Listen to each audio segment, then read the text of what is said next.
Le mariage est d'essence divine, c'est pas humain, ça vient pas de l'homme. C'est Dieu qui a établi le mariage. C'est pourquoi il n'est pas bon que l'homme soit seul. La Bible dit, Marie, aime ta femme.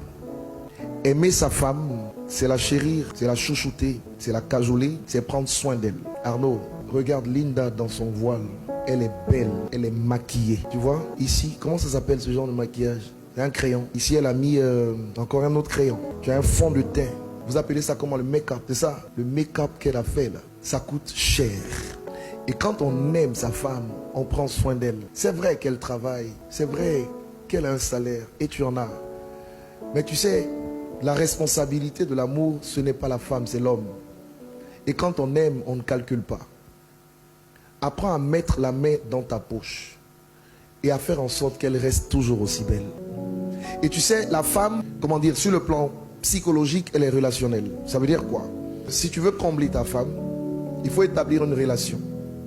Et la relation impose la communication. Une femme vit et s'épanouit à partir de son oreille. Donc, c'est tout ce que tu lui dis qui va créer la joie dans son cœur et qui va favoriser un épanouissement. Tu peux avoir des milliards, si tu ne parles pas à ta femme, elle ne sera jamais comblée. Tu peux avoir tout ce que tu veux sur terre, si tu n'établis pas une relation avec ta femme, une communication, elle ne peut pas être comblée. Parce que Dieu l'a créée pour être, n'est-ce pas, en relation avec toi. Tu sais, le problème avec la femme, c'est qu'elle fonctionne comme un, pardon de l'expression, hein, mais elle fonctionne comme un ordinateur. C'est tout ce que tu mets à l'intérieur en termes de données qu'elle te donne sous forme d'information. Donc si tu mets à l'intérieur de bonnes données, tu auras de bonnes informations. Malheureusement, ce qui échoue parfois à ce niveau-là, ce sont les mauvaises données qu'ils mettent à l'intérieur. Tu sais, si tu sèmes l'amour dans la vie de ta femme, elle va te donner l'amour, mais de façon multipliée. La femme, ce n'est pas additionner, elle multiplie tout. C'est ce que tu mets en elle qu'elle te redonne. Et si tu mets en elle l'amour, elle va t'envahir avec une tempête d'amour. Mais si tu commets l'erreur de mettre en elle des injures, tu ne pourras pas t'asseoir à la maison. Écoute, pour que ta femme se soumette à toi, la Bible te dit que toi, tu dois l'aimer.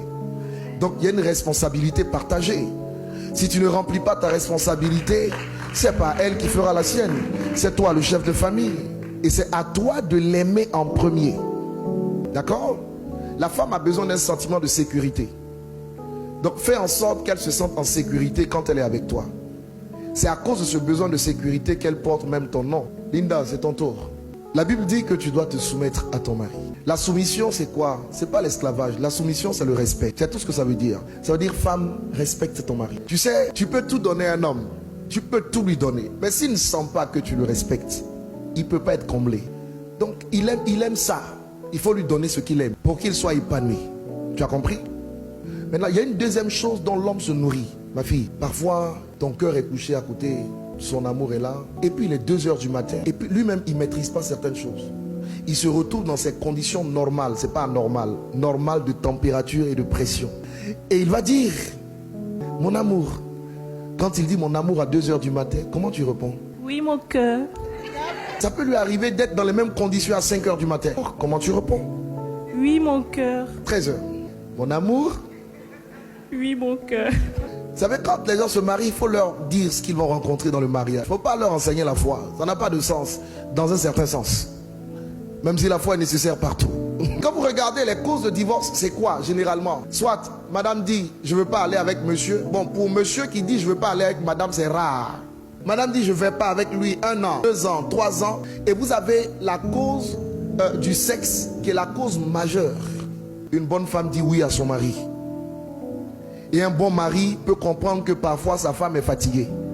Donc l'homme, il se nourrit, lui, sur le plan psychologique, de ce qu'il voit. Toi, tu te nourris de ce que tu entends. Ça veut dire que tu dois t'arranger tous les jours pour être tout aussi belle que tu l'es aujourd'hui. Les cheveux toujours bien faits, le maquillage toujours bien à l'endroit, les sprays, les déodorants comme il faut. Tu dois toujours être prête pour accueillir ton mari. Quand tu sortiras de chez toi, tu es une femme mariée. Il y a des parties de ton corps qu'on ne doit pas voir, qui sont réservées uniquement à ton mari. Mais s'il te plaît, Linda, Quand tu es à la maison, ne t'habille pas à la maison comme tu t'habilles dehors. Ton mari doit être capable de voir ce que personne d'autre ne voit. Une femme sage a deux faces. Il y a la face du dehors et la face du dedans. Quand tu es avec ton mari chez toi, ma fille, s'il te plaît, ne va pas me mettre une robe qui part du cou jusqu'au bout des orteils. Arnaud doit voir que Dieu t'a donné de belles jambes. Arnaud doit voir des choses que personne d'autre ne peut voir. Et il doit se réjouir en voyant ces choses. N'oublie pas, il fonctionne par les yeux. Donc tu dois lui en mettre plein la vue. Une bonne femme a un vêtement dans la maison qui est différent du vêtement du dehors. Elle a même une troisième dimension. Un autre vêtement dans la chambre à coucher. Là-bas, il ne faut pas aller attacher des pagnes. Ne fais pas ça. Tu es trop jeune pour ça. Il y en a parfois qui vont dans l'intimité. Elles attachent, elles portent des joggings. Sur le jogging, elles vont mettre un jean. Sur le jean, elles vont attacher un pagne. Sur le pagne, elles vont attacher un kimono. Le pauvre monsieur, pour rendre visite à sa femme, il franchit des obstacles insurmontables. Il y a des vêtements adaptés. Et tu les connais. Les nuisettes et tout ce qui va avec. Tu vois, aujourd'hui tu es entré dans le mariage, c'est une victoire. Mais rester dans le mariage, c'est un autre championnat qui commence. Oui, il faut dire ça. Surtout quand elles sont chrétiennes, ils sont chrétiens. Quand tu t'es marié là, ce n'est pas fini.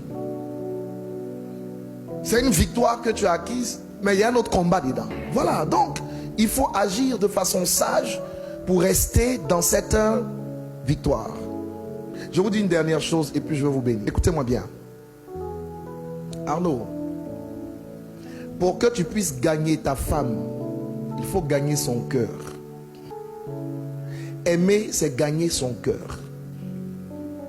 Et quand tu gagnes le cœur de ta femme, et si tu réussis à gagner son cœur, tu gagneras son corps.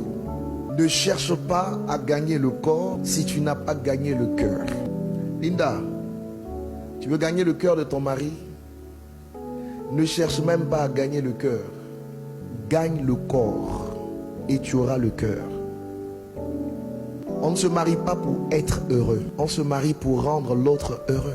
Et si tu le rends heureux et qu'il te rend heureuse, vous vous rendez heureux. Vous êtes heureux.